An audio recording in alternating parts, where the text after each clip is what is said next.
time ago, in an ancient kingdom in Africa, there once lived a wealthy princess by the name of Enibokun, who was an educated and talented young woman.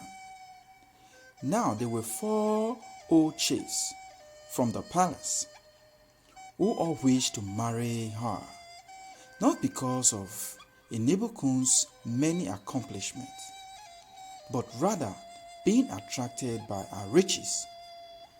Princess Enibokun turned down their proposals and chose instead to marry a fine young man whose name was Efosa. Princess Enibokun and Efosa loved and respected one another. They lived happily together in peace and harmony. But the 4 chiefs were very bitter and resentful. Whenever they spoke to Efosa, they tried as possible to be insultive and offensive as they could be.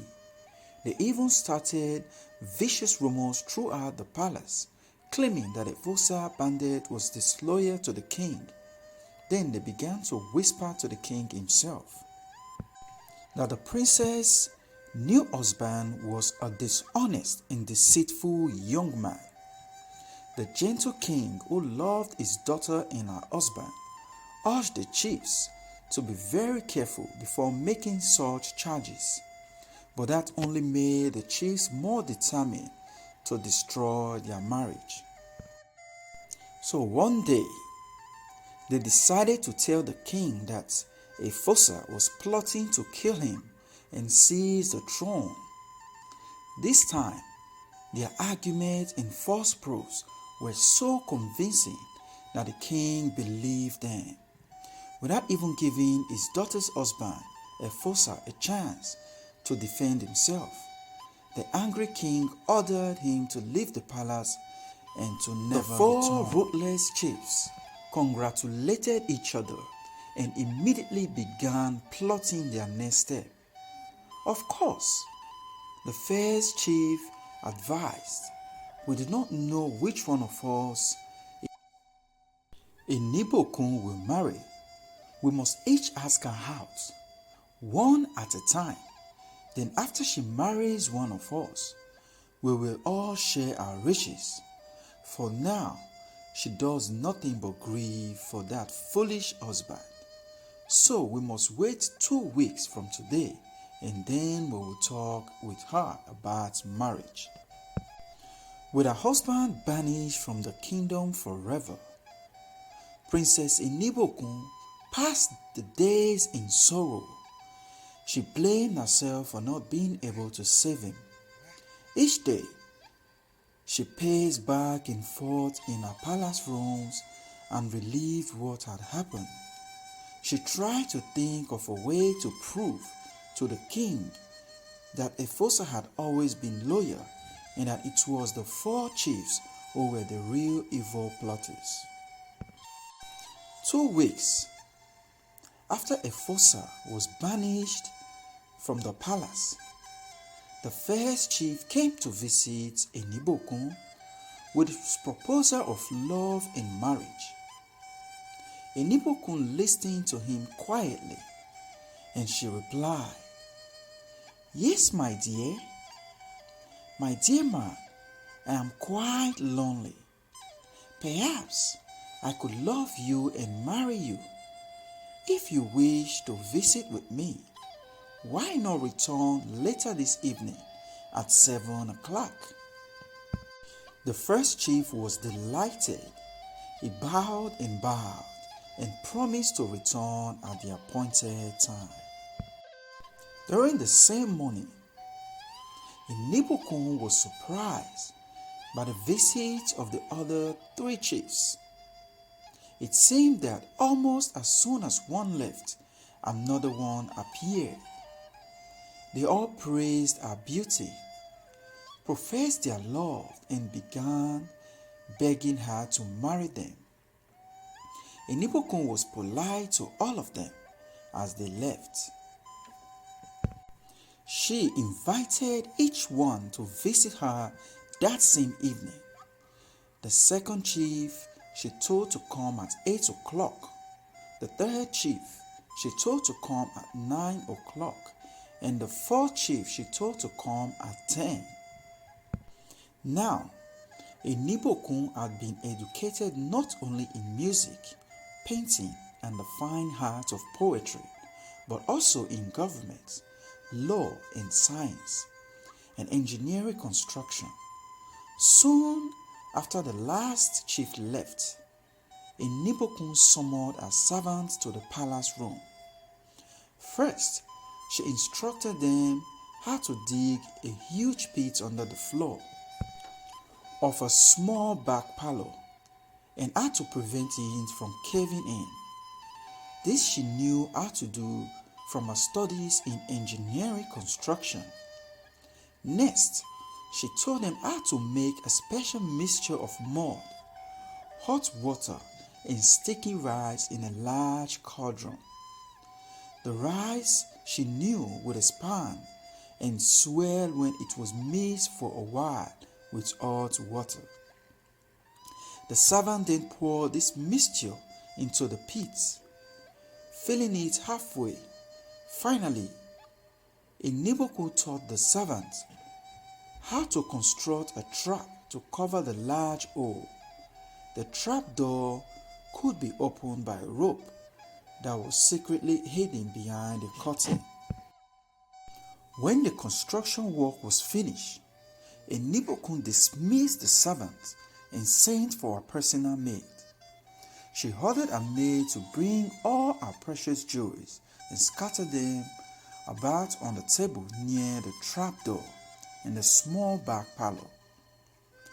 When that was done, Enibokun told the maid that she expected the 4 chiefs to visit that evening. The maid was to welcome them respectfully and ask them to wait for the princess in the small back parlor.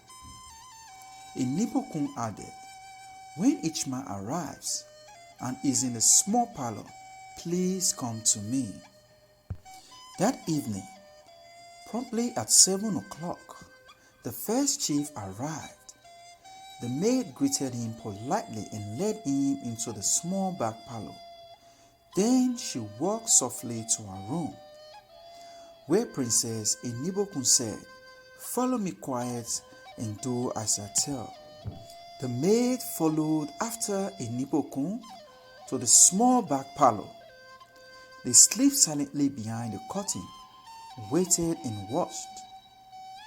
The first chief was bending over the table to glittering jewels. He put his hand out to touch one. Then he quickly pulled his hand back to his side and stepped back. He paced the room a bit and slowly returned to the table, putting his hand at once in the pocket, then down again. The jewels were like magnets, pulling hands to them. He must have just won. He looked around the room and through the doorway.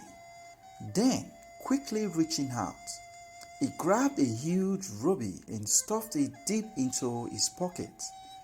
At that moment, Enibokun signaled her maid. Both women pulled hard on the rope. The trapdoor opened, throwing the first chief screaming into the large pit of warm mud and sticky rice.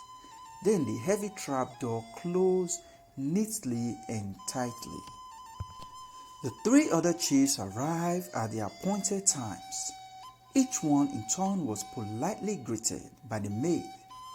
Each one in turn was asked to wait for the princess in a small back parlor, and each one in turn became bewitched by the table of shimmering rubies, emeralds, and diamonds. None of them could resist the temptation of stuffing at least one of the jewels into his pocket.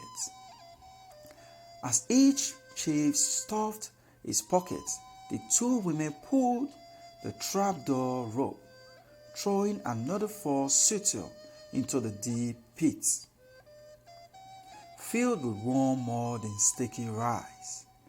As each cheese was added to the pit, the mud and swelling. Sticky rice rolled higher and higher. Enibokun kept the trap door tightly closed all night. The next morning, she told her servant to take the mud cake out of the pit, bind their hands, and lead them to the royal court, where they reached the throne room. The princess bowed before her father. "Your Majesty," she said, "I ask your permission to prove to the royal court the treachery of these 4 chiefs of the palace." The king looked surprised but nodded. Enibokun continued, "I refused the proposal of these grand ministers because I knew that they were greedy for my riches. When I married the good Efosa, they plotted against him and finally convinced the royal court that he was disloyal and dishonest. Now, the chiefs have come to me once again with proposal of love and marriage. But still, the only thing that they really love is our royal jewels. I trapped them as they were stealing our sacred treasures from my apartment. I will prove this to you. Now you will know who the guilty traitors really are." Enibokun signaled her maid. The woman reached out into the chief's pocket, pulled out a precious royal jewel, and held it up before everyone's eyes. The king was furious. He ordered the palace guard to tie the mud cake chiefs to elephants for all the people to see. Enibokun bowed to the king and returned to her palace rooms. Efosa was summoned from exile, and he speedily returned home to his loving and clever wife, Princess Enibokun.